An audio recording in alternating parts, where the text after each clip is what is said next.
In this video, you will learn how to use different types of formula to represent organic molecules. The formula used most frequently in our videos has been the displayed formula. This is because displayed formula provides the clearest visual structure of an organic molecule.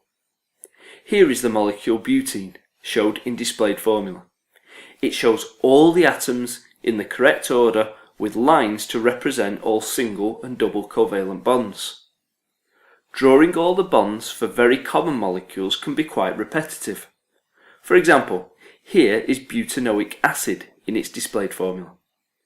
Since this is a common molecule, and as chemists we are clear with the bonding arrangement of carboxylic acid functional group, we also use structural formula to represent organic molecules.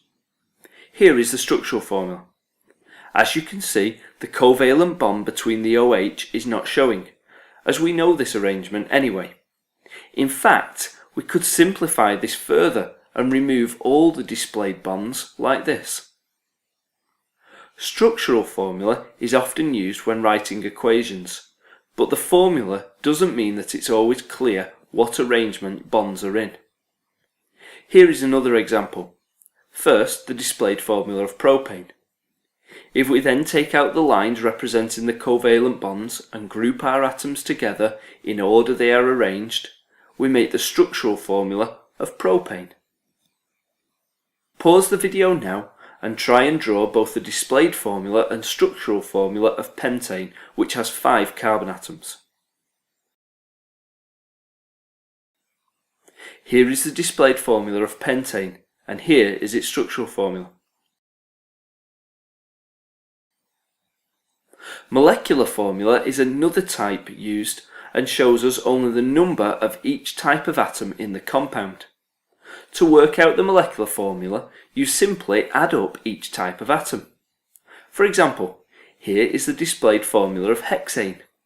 As you can see, it has 6 carbon atoms and it has 14 hydrogen atoms.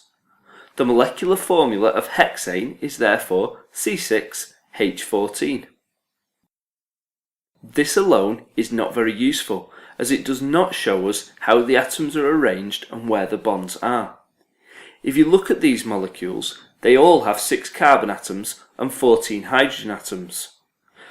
Although you may not be able to name these different molecules, you can see they are very different, but all have the same molecular formula.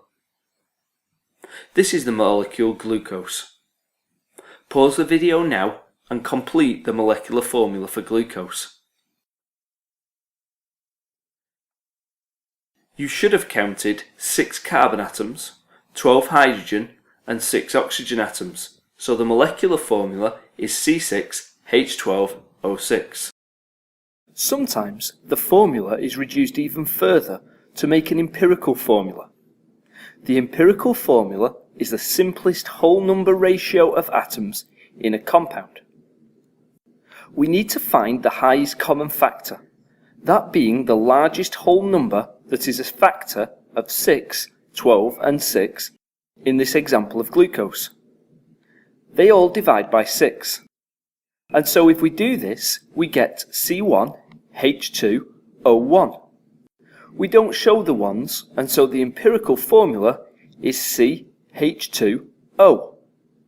Although empirical formula doesn't show us the molecule or how it is arranged, it does tell us the ratio of atoms in the molecule. Now, at the end of this video, you should understand how to draw organic molecules in displayed, structural, molecular and empirical formula.